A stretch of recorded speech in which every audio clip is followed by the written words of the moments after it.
You know, I normally only celebrate the passage of time when a certain other franchise ages, but I think it's time we celebrate another birthday this year. Why? Well, not just because I got into the series, but because it turned 15 recently. Now, normally I would have said the name of the thing I'm talking about already, but this time, I'm building suspense by not telling you. Okay, I'll stop prattling on. Without further ado, let's get into this. But before we continue, I'd actually like to thank today's sponsor, Raid Shadow Legends. Raid Shadow Legends is a mobile RPG. Nah, I'm just kidding. Started on November 25th, 2010. The series we're talking about today is Danganronpa. Rather confusing one to understand, and maybe a bit of a curveball for my audience. From this point onward, I'd like to say spoilers for the whole Danganronpa franchise. This includes stuff you might not consider, like the end of Hope's Peak High School and a lot of the odd manga spin-offs. No spoilers for Danganronpa Zero or Killer Killer though. If you've beaten the games and would like to continue, or don't really care about the series being spoiled, this is for the video.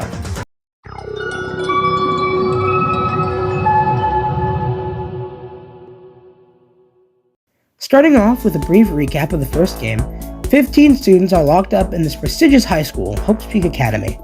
Once the 15 gifted students enter the school, a mysterious entity calling itself Monokuma decides that it's time for their peaceful lives to end, and that the 15 of them have to kill each other.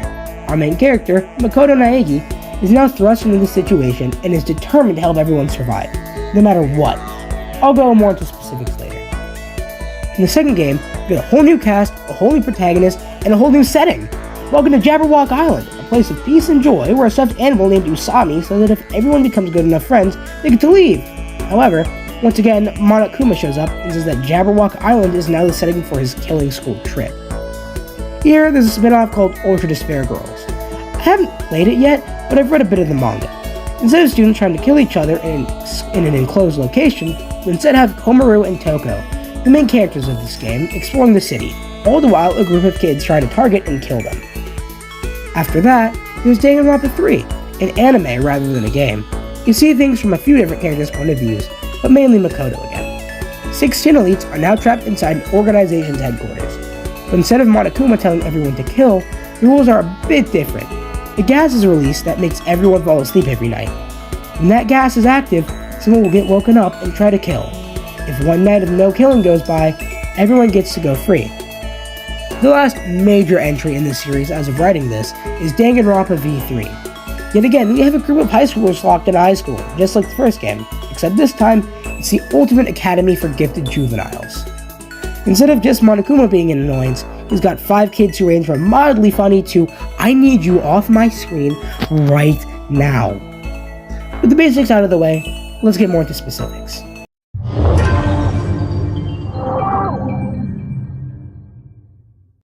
In Danganronpa Trigger Happy Havoc, the students are Makoto, Kiyotaka, Toko, Hifumi, Leon, Sayaka, Hina, the hero, Kyoko, Junko, Mondo, Sakura, Byakuya, Mukuro, Yasuhiro, and Celeste. Each of them has a unique talent that got them into the school. Some of them are practical, like Hina being a swimmer, but others just don't make that much sense. Like Hifumi being a fanfic writer.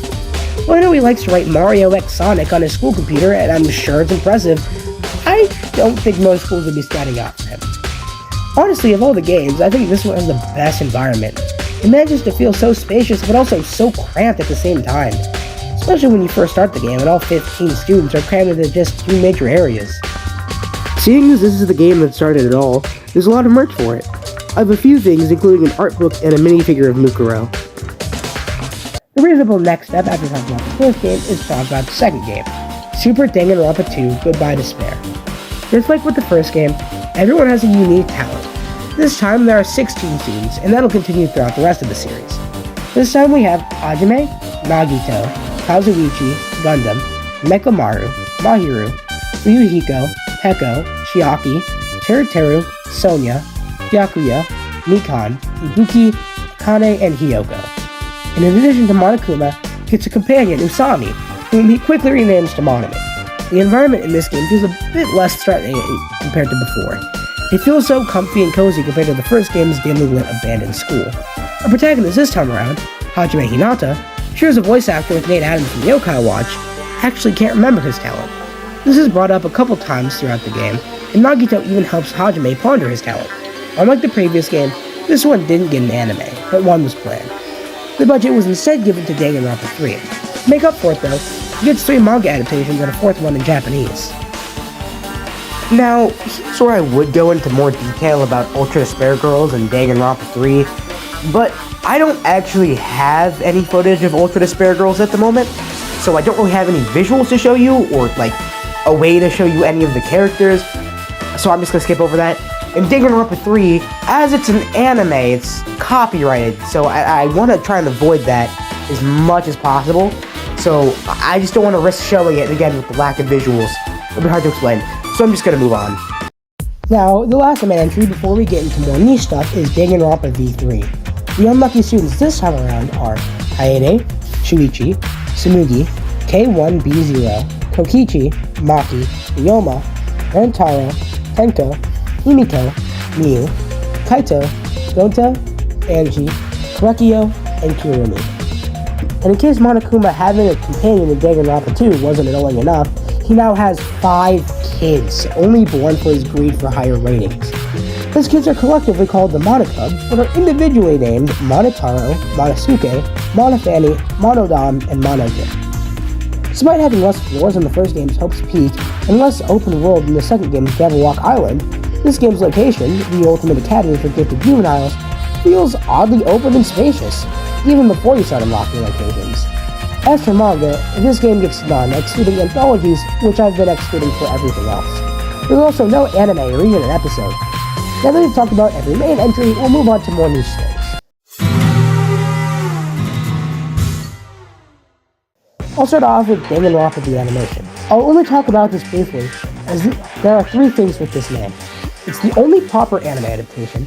Most of the voice actors are different between this and the game due to lack of proper communication between Funimation, who dubbed Danganronpa the animation, and NIS America, who made the games. I particularly like Hina, Monokuma, and Sayaka's voices better in the animation. For the manga adaptation of the animation, as of writing this, it's the only manga adaptation of the first game to get an English translation. I like the art style, and I think it makes the characters look really soft. Lastly, there's a little known light novel adaptation. It only covers the first 3 trials of the first game, but it does cover the bonus event A Man's Fantasy, which is never covered in the manga or anime. I like the fact that the light novel being based on the anime and being drawn to the same person as like the manga. Keeping on the track of manga, there's a few manga adaptations of the second game. There's Ultimate Luck and Hope in Despair, Goodbye Despair, and Chiaki Nani's Goodbye Despair quest. In Ultimate Luck and Hope in Despair, which are now simply referred to as Nagito manga, focuses on the story of Danganronpa 2 from Nagito's point of view. The first book barely changes anything, with the second volume adding a bit when he's tied up during what would normally be Chapter 2's daily life. The third volume is where the series really shines, showing how Nagito experiences through the spirit disease.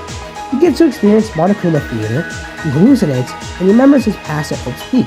The series ends during Chapter 3, right after Chapter 3's body discovery. Moving on, let's talk about Goodbye Despair. It's just referring to Danganronpa 2. That's it, and unfortunately, it also ends after Chapter 3's body discovery. Unlike the Nagito manga, it wasn't supposed to end there. The mangaka expresses the desire to make a 4th volume at the end of Volume 3, but that never came, unfortunately. The most recent Danganronpa 2 manga, which actually just finished when I was writing this, is called Chiaki Nanami's Goodbye Despair quest. The first 2 volumes are mostly just retellings of the first 2 chapters of Danganronpa 2. The third volume actually changes the story, like, entirely. Instead of the despair disease affecting Abuki, Kane, and Nagito, instead manifests in Nagito and Nikon. As time goes on, it continues to spread to everyone except for Hajime and Chiaki. When they're alone, Hajime reveals that he kind of looked forward to getting sick as a kid so he could stay home and read manga. Chiaki also reveals something. He knows that she's never gotten sick before. Chiaki splits up for a moment and runs into Monami. They talk for a bit, and after learning what Monami had to share, Chiaki contracts the despair disease herself, and starts imagining a bikini Gyaru version of herself. She suggests staying on Jabberwock Island with everyone left and not letting them leave. If you want you to read the manga, I'll stop there, but I highly recommend this manga in particular.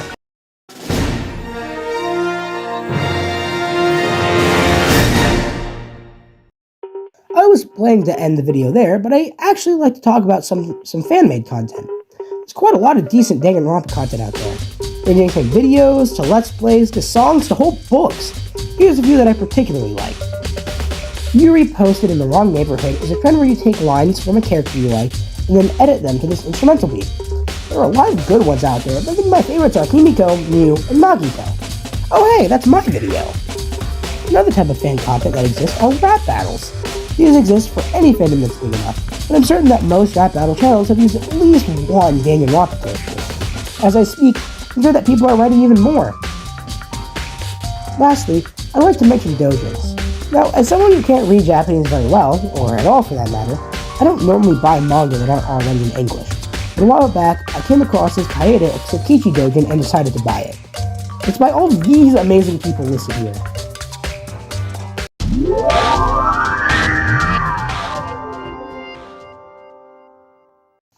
I think that this concludes my recap. So one more time, I just want to say, happy birthday, Danganronpa! If you've stuck around this long, I appreciate a comment and a like. By the way, sorry if I sound a bit off this video. I recorded this with a cold. With that out of the way, thanks for watching. See you next time.